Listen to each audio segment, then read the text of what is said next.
tienda.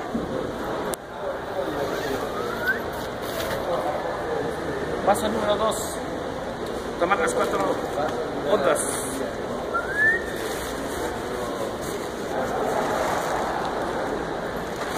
Paso número 3. Déjala en el suelo. Paso número 4. Tomas de este lado. Paso número 5. Y doblas hacia el interior y tuerces. Paso número 6. Sigues torciendo. Paso número 7.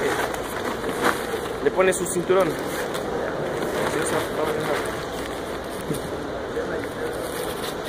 Y paso número 8. Lo metes en su bolsa.